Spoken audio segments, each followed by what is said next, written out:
할렐루야. 오늘도 말씀의 은혜 있기를 축복합니다. 오늘 말씀은 크게 두 부분으로 나눌 수 있습니다. 7절부터 9절까지 그리고 10절부터 마지막까지 이렇게 나눌 수 있는데요. 앞부분 7절부터 9절까지는 참으로 지혜 있는 사람들에 대해서 설명하는 첫 번째 단계입니다.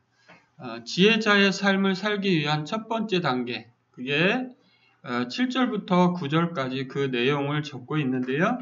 그것은 여호와를 경외하는 것이 지식의 근본이거늘 미련한 자는 지혜와 훈계를 멸시하느니라. 이 7절에서 명시하고 있듯이 여호와를 경외하는 것, 즉 여호와를 경외하는 것에 대해서 말하고 있고요. 그 다음 8절, 내 아들아 내 아비의 훈계를 들으며 내 어미의 법을 떠나지 말라, 이렇게 하고 있습니다.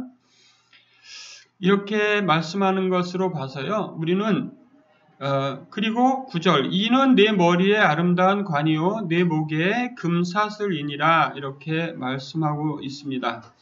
즉 7절, 8절, 9절을 볼 때요, 우리는 어떤 느낌을 느낄 수 있냐면요, 10계명을 머릿속에 떠올릴 수가 있어요. 왜 그런가 하니 10계명 하면 1계명부터 4계명까지는 하나님에 대한 대신계명이라고 우리가 익숙히 알고 있고요.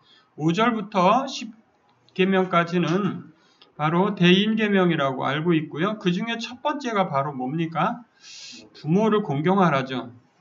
그러니까 이스라엘 사람들에게는 기본적인 머릿속의 가치관이, 그들의 기본적인 가치관이 있는데 하나님에 대한 인식이 그들 속에 있는 거예요. 그리고 부모에 대한 인식이 그들 속에 깊이 뿌리박혀 있는 것입니다.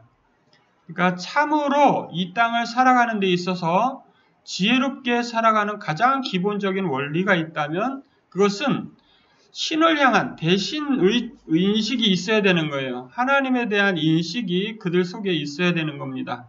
즉 누가 뭐라고 할지라도 신이 없다고 말하는 사람들 많이 있습니다. 그러나 그 사람들의 말을 들을 게 아니라 하나님이 우리를 창조하셨기 때문에 창조주가 반드시 계십니다. 할렐루야. 그 창조주를 향한 인식이 없는 사람은 아무도 없어요. 자기가 신이 없다라고 부정하는 사람일지라도요, 그들 속에 깊이 들어가 보면 신 인식을 부정할 수 있는 존재는 없어요. 왜냐하면 신이 이 세상을 지으셨기 때문이에요. 사랑하는 성도 여러분들, 인생의 가장 그 근본 거기에는 바로 이 하나님이 거기 계셔요. 그래서 여호와를 경외하는 그러한 삶을 살아가는 것이 참된 진리의 지식에 이르는 방법이고 그것이 올바른 길이라는 겁니다. 그리고 이 사람들 사이에 이 세상에 살아가는 가장 그 기본적인 그 틀 속에 뭐가 있습니까? 가정이 있어요.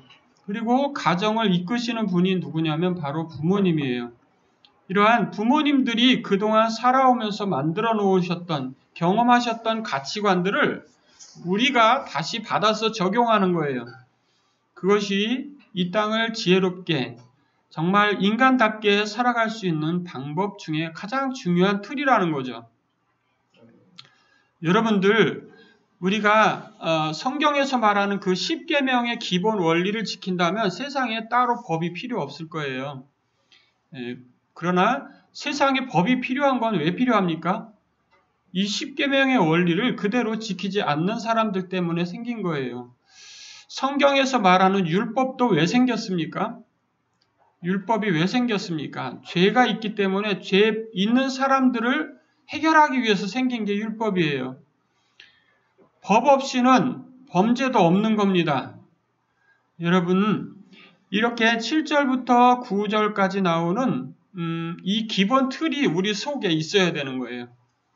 이 땅을 살아가는 동안에 신인식과 내 부모에 대한 인식, 내가 어디서부터 왔냐는 거죠. 나의 근원에 대한 인식이 꼭 필요한 건 줄로 믿습니다. 이러한 것이 참된 올바른 지혜, 그런 쪽에 나아가는 그런 방편인 거예요. 누가 뭐라 해도 부정할 수 없는 겁니다. 내가 누구에게서 태어났는지를 부정할 수 있습니까? 그거 없는 것처럼 우리가 하나님께로부터 나온 걸 부정할 수 없는 거예요.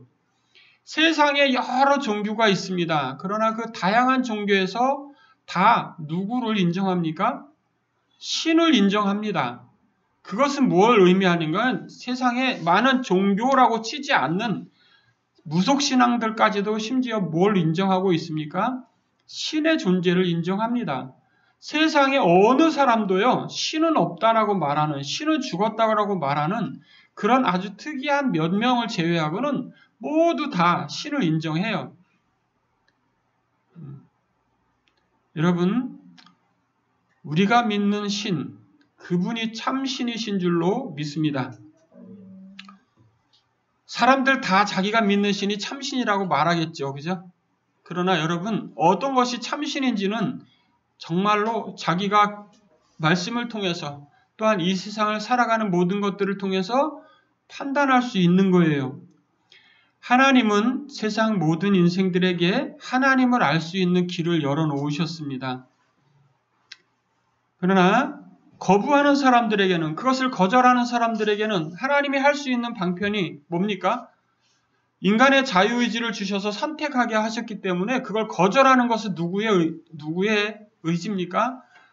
자기의 의지로 하는 거예요. 그것을 선택하는 건 누구의 의지로 합니까? 그것도 역시 자기의 의지로 하는 거예요. 여러분, 우리가 하나님을 섬길 것인지 아닌지는 내가 선택할 수 있는 거예요. 마찬가지로 내가 부모를 섬길지 안 섬길지도 내가 선택하는 거예요.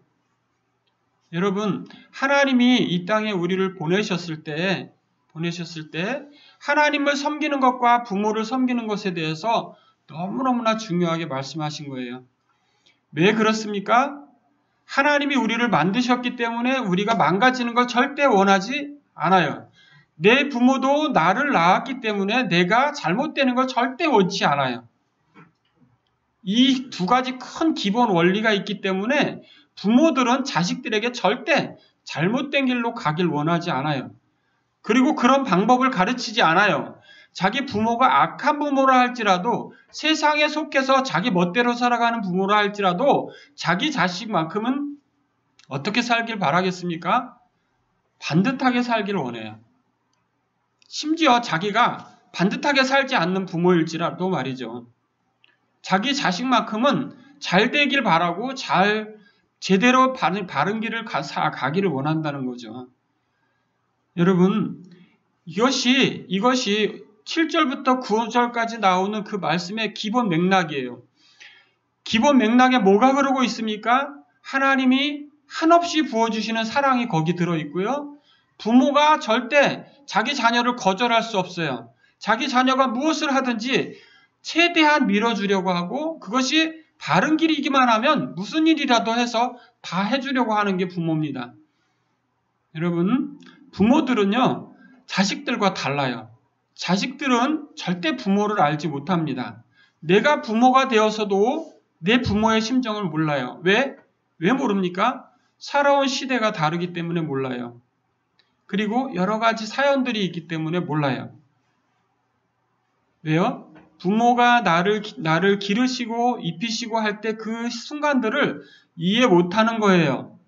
그래서 부모들을 이해 못해요. 그러나 자식들이 부모에게 말씀에 순종할 때 부모들은 뭘 느끼냐면 평안을 느껴요. 행복을 느껴요. 이 세상의 삶의 가치를 느껴요. 살만하다. 내가 그래, 이렇게 느낀다는 거죠. 그러나 자기 자식들이 나의 훈계를 듣지 않거나 그 법을 떠나서 다른 길을 가거나 할 때 속이 무너집니다. 무너지다 못해 살고 싶지 않아요. 그런 마음을, 살고 싶지 않은 마음을 여러분들은 내가 자녀였을 땐 이해 못합니다. 근데요, 말씀은 분명히 말하고 있어요. 뭐라고요? 훈계를 들으며 어미의 법을 떠나지 말라. 이는 뭐라고요? 내 머리에 아름다운 관이다. 내 목에 금사슬이다. 사람들 이게 목에다 금목걸이 하고 다니면 어떻습니까? 예, 그게 멋있어 보이니까 하고 다니겠죠. 그죠? 그런 거예요. 얼마나, 이게 이 시대에 표현하는 용어 중에, 그죠? 이 시대에 맞는 표현이잖아요. 그 시대의 용어를 사용했을 때, 목에 금사슬이다, 이렇게 한 것은 엄청나게 귀하게 표현한 거잖아요. 그렇지 않습니까? 부모인은 아비의 훈계를 들으며 어비의 법을 떠나지 않는 그것은 말하는 거예요. 또 한 가지 있어요. 여호와를 경외하는 그러한 삶, 이거 말하는 거예요. 이 두 가지. 즉, 하나님을 경외하는 것과 부모를 제대로 잘 섬기는 것, 이것을 말하는 거라는 거죠. 부모를 잘 섬기는 게 뭐예요? 부모를 잘 섬긴다는 것은 맛있는 거 잔뜩 해드리고 여행 보내드리고 이런 거 말하는 게 아니에요. 뭘 말하는 거냐면 아비의 훈계를 듣는 걸 말해요. 어미의 법을 떠나지 않는 걸 말하는 거예요. 여러분, 그 부모에게 순종하라 말씀 엄청 많이 나오죠. 그죠? 부모에게 순종하는 게 왜 필요합니까? 순종하라고 안 해도 당연히 해야 되는 건데 왜 그렇게 많이 말씀하셨을까요? 순종하는 삶을 살기가 그만큼 어렵다는 뜻입니다. 왜요? 왜 어렵습니까? 서서 인생이 점점 자라가면 나가 생겨요. 나라는 가치관이 생기기 때문에 부모의 그것과 같지 않은 거예요. 부모의 말씀하시는 것과 나의 가치관이 다른 거예요. 그렇기 때문에 훈계를 듣고 싶지 않은 거예요. 그 말씀을 들어도 그게 틀린 것 같은 거예요. 그래서 그 바른 것을 순종하기가 힘든 거예요. 여러분, 그러나 이 말씀 잘 기억하셔야 됩니다.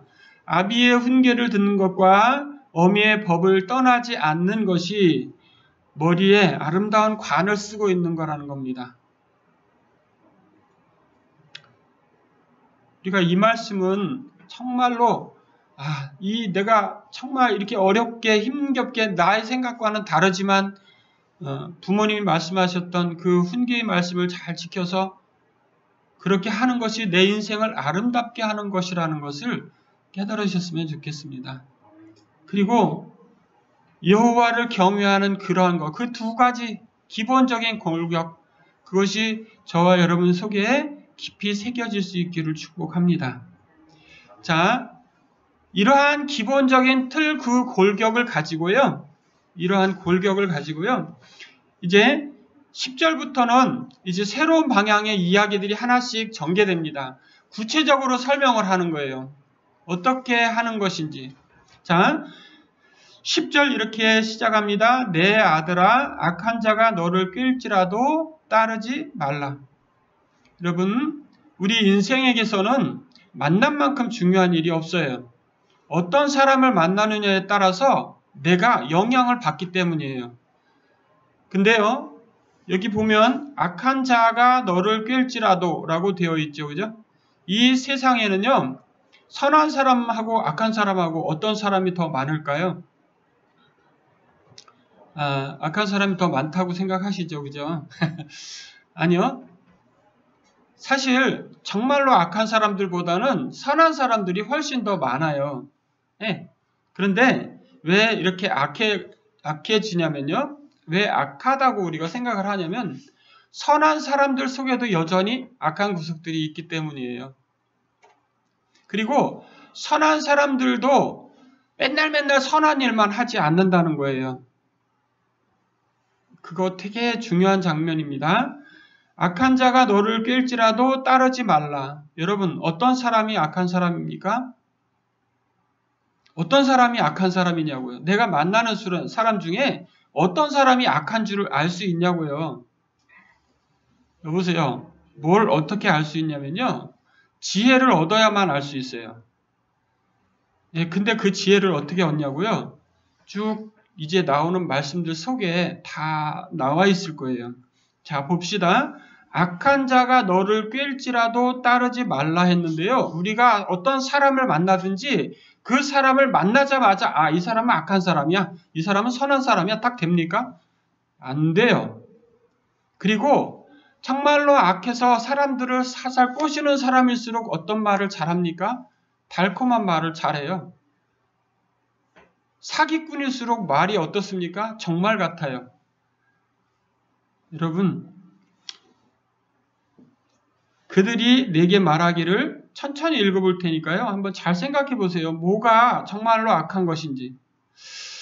내게 말하기를 우리 함께 가자. 이거 얼마나 좋습니까? 동행하자. 좋잖아요. 그죠? 내가 가는 길에 동행을 해주겠다는 거 아닙니까? 내가 어떤 길을 갈지라도 거기에 동행을 하겠다는 겁니다. 이것보다 나를 더 편안하고 안심하게 하는 말이 어디 있습니까? 근데 우리 가만히 엎드렸다가 사람의 피를 흘리자 이렇게 한답니다. 여기서부터 우리는 뭘 알아야 됩니까? 그렇죠. 이 사람이 악하다는 것을 직감을 해야 되죠. 그리고 거기서부터 이 사람은 이제 손절해야겠다. 판단이 서야 되죠. 근데 우리들 속에는 뭐가 있습니까? 악으로 기울어지는 경향이 있습니다. 그죠? 그래서 피를 흘리자 이렇게 말하는데도 그냥 멍하니 있는 거예요. 그 무리 속에 그냥 내가 있는 거예요. 그렇게 되면 어떻게 되는 겁니까? 참으로 지혜가 없는 게 되는 겁니다. 피 흘리자 죄 없는 자를 까닭없이 숨어 기다리다가 스월같이 그들을 산채로 삼키며 무덤에 내려가는 자들같이 통으로 삼키자. 이게 그렇게 하는 이유가 나옵니다. 그렇게 하는 이유가 뭐냐? 상대방을 어떻게 하겠다는 겁니까? 지금? 죽이겠다는 거죠. 상대방을 없애겠다는 거죠. 근데 13절 뭐라고 합니까? 우리가 온갖 보화를 얻으며 빼앗은 것으로 우리의 집을 채우리니. 뭐 한다는 거예요? 상대방을 짓밟아서 어떻게 하겠다는 겁니까? 나를 채우겠다는 겁니다. 현대 사람들의 많은 사람들의 가치관이 이렇지 않습니까? 짓밟고 올라서서 내가 올라가야 된다 이거 아닙니까? 세상이 악하게 느껴지는 이유는 바로 이런 것 때문에 악하게 느껴지는 겁니다. 나는 그런 사람이 아닙니까? 나는 누군가를 짓밟고 올라서는 사람이 아니냐는 거죠. 경쟁의 시대라고 말을 합니다. 정당한 경쟁이 정말로 옳은 거죠. 그죠? 근데 세상은 정당한 방법으로 경쟁하지 않아요. 그렇다 그래서 나도 그렇게 살아야 됩니까? 그건 아니라는 겁니다. 세상이 그렇기 때문에 나도 그렇게 살아야 된다. 이거는 참된 지혜가 아니라는 거예요. 사랑하는 성도 여러분, 온갖 보화를 얻기 위해서 수단과 방법을 가리지 않는 수많은 사람들을 봅니다. 그럼 그 사람들의 결국은 어떻게 될 것 같습니까? 자기들이 얻은 것으로 자기의 집을 채우면서 떵떵거리며 사는 것 같지만 그것은 일시적이라는 겁니다. 그리고 그들은 계속해서 말합니다. 너는 우리와 함께 제비를 뽑고 우리와 함께 전대 하나만 두자. 내가 책임질 게 그렇게 없는 거예요. 넌 책임 별로 없어. 내가 다 할게. 이겁니다. 여러분, 이 세상은 그렇게 하면 내가 그 편에 안 들어있는 겁니까? 아닌 거예요. 이렇게 악한 사람들 틈에 내가 있다고 판단될 때 어떻게 해야 되냐면 그곳에서 일어나는 게 필요한 거예요. 여호와를 경외하는 자리로 돌아가려고 하는 게 필요한 거예요. 부모의 훈계의 자리, 거기로 그 법을 지키는 자리로 돌아가는 게 필요한 겁니다. 그렇게 하지 않으면 결국 이 사람도 어떻게 될 겁니까? 악한 무리들이 심판받을 때 같이 심판받을 거예요. 악한 무리들이 멸망할 때 같이 멸망할 거라는 거예요. 참된 지혜는 어디 있느냐? 악한 자라는 걸 알았을 때 거기서 나오는 걸 말해요. 참된 지혜는 뭐냐? 그들이 무엇을 지금 무시하고 있습니까? 다른 사람들의 생명을 무시하고 있어요. 남들의 생명을 무시하는 사람들은 반드시 자기의 생명이 무시당하는 날이 온다는 겁니다. 그것이 법칙이에요. 내 아들아, 그들과 함께 길에 다니지 말라. 이게 뭡니까? 법입니다, 법. 참된 지혜라는 겁니다. 할렐루야. 내 아들아, 그들과 함께 길에 다니지 말라. 그들은 누굽니까? 악한 자들이에요. 악한 자들은 달콤한 말로 나를 꼬드겨서 내가 높은 자리에 올라갈 것처럼 이야기합니다. 내가 편안하고 안식한 안락한 가정을 꾸릴 것처럼 말합니다. 그러나 그것들로서 꾸려지지 않는다는 거예요. 내 발을 금하여 그 길을 밟지 말라. 똑같은 소리 반복해서 말합니다. 함께 그 길을 가지 마. 제발 그 길에서 나와. 그런 겁니다. 생명을 소중히 여기는 사람, 그 사람에게는 하나님이 반드시 생명으로 갚으실 거라고 믿습니다. 다른 사람의 생명을 하찮게 여기는 사람은 내 생명을 하나님이 하찮게 여기실 거예요.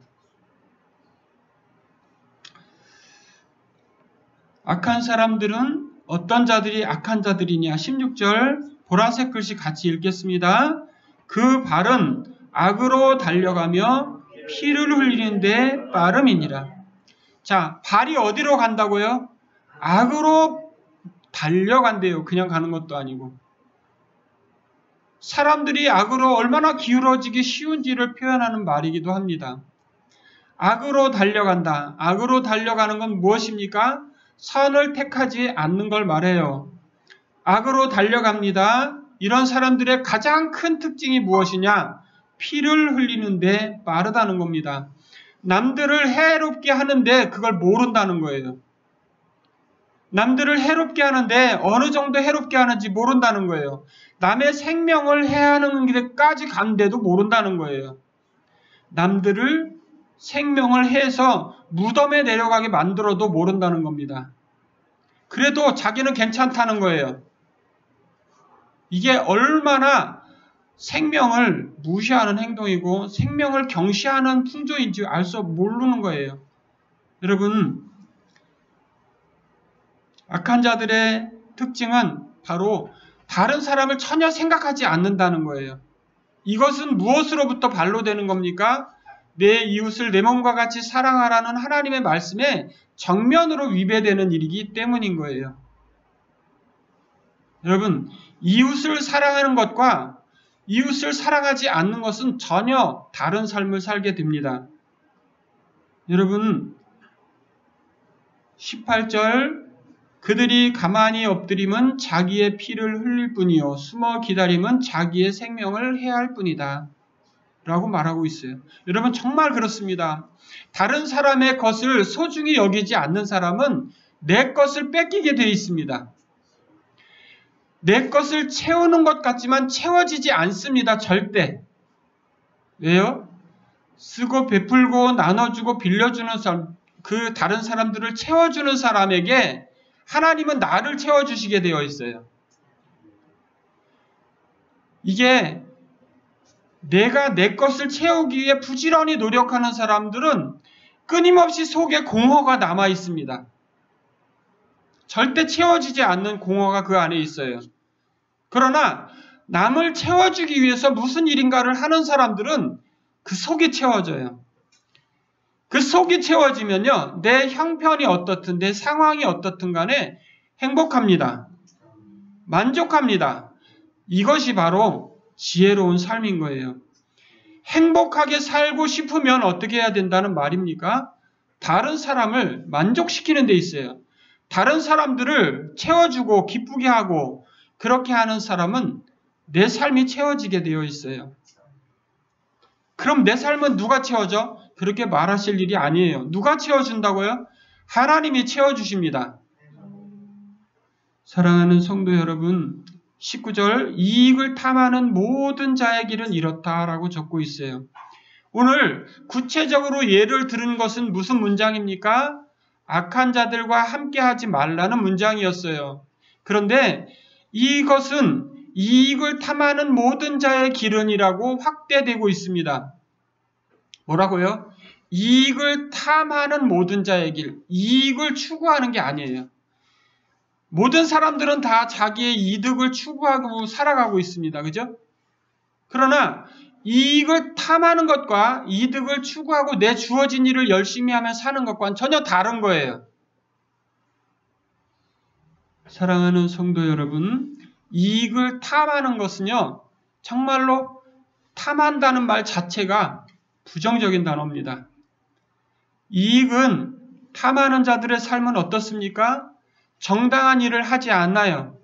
내가 해야 되는 일을 하지 않습니다. 그러면서 무엇을 원합니까?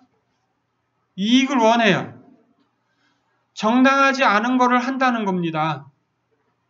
이 우리나라가 크게 문제가 되고 있는 것 중에 하나가 뭡니까? 탄광을 개발해서 뭘 한다고 했어요? 산업을 육성한다 했어요. 그래서 뭐 한 게 뭡니까? 카지노를 했죠. 카지노.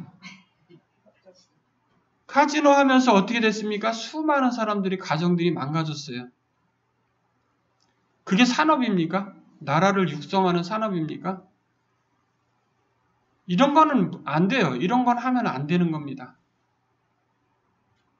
여러분, 이익을 탐하는 모든 자들의 길.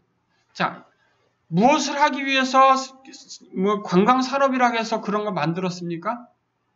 관광은 말 그대로 관광이 중요한 거지, 그런 것들을 통해서 무엇을 하려고 하는 것들 이상한 겁니다. 거기엔 분명히 문제가 있었던 거예요. 여러분, 이익을 탐하는 것, 우리가 아주 사소한 삶의 그런 것들 속에서도 내가 정당하게 일하지 않은 것, 그런 것을 추구하는 것은 옳은 게 아닌 거예요. 내가 무엇인가 노력해서 추구하고 만들어서 깨달아 알아서 이렇게 얻어낸 이익, 그것이야말로 내게 하나님이 베푸신 거죠. 여러분, 그렇습니다. 그렇게 하지 않은 것들은 올바른 게 아닌 거예요. 여러분, 이익을 탐하는 모든 자의 길은 앞으로도 계속 나올 겁니다.